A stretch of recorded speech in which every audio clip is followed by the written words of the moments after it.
Bismillahirrahmanirrahim. Nahmaduhu wa nasalli ala rasulihil kareem. There's one story, I can't find it, I'm looking for it.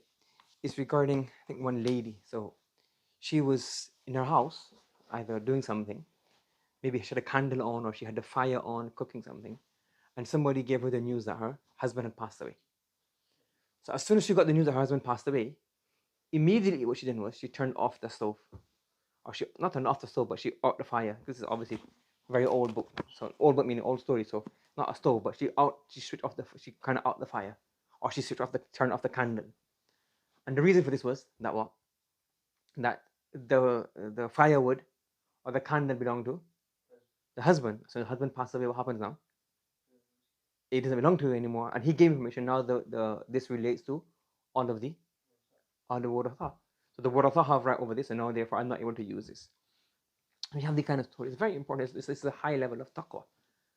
However, along with this, a very important thing is that sometimes in adopting taqwa, there's another statement, I can't remember it. One saint says that do not make your taqwa a wabal for everybody, like a burden upon everybody else. So this is also very good. So if everybody in the family is educated to the same level, religiously, Islamically, all have the same understanding, that's brilliant. No. But sometimes what happens is, and let me give you an example. Let's say this happens. Let's say, for example, the father passed away.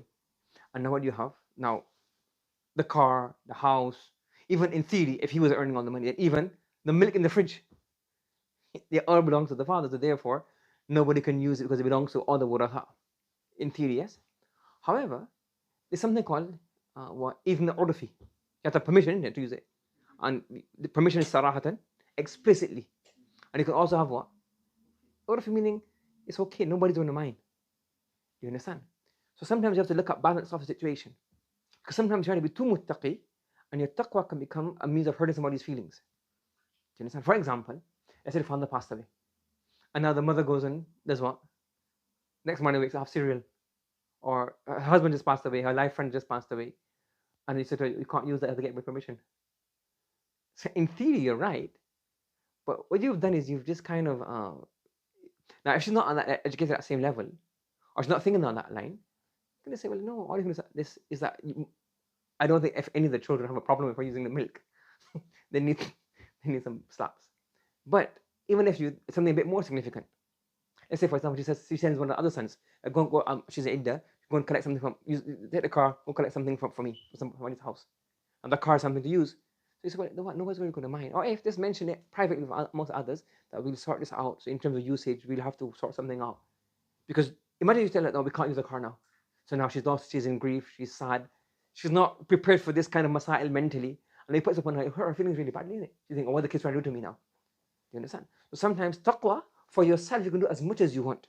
You can take the most precautious route. And we had a story about about Bishop Hafi's sister, when she was even worried about using the public light to do her own knitting. Is it permissible for me that the public light, when the army passes by, and the candles come by, and then I can light the part of the torches at the security guards, and I use that. Is that halal for me? Because now I'm using the public property's light, even though it's not for her, but the people passing by, and I benefit from that. That's only her own benefit. But when other people are involved, you also have to consider what? People's feelings. Because remember, sometimes wealth is dubious, you can just do what? Give it sadaqah. You can pay back that amount of reparation.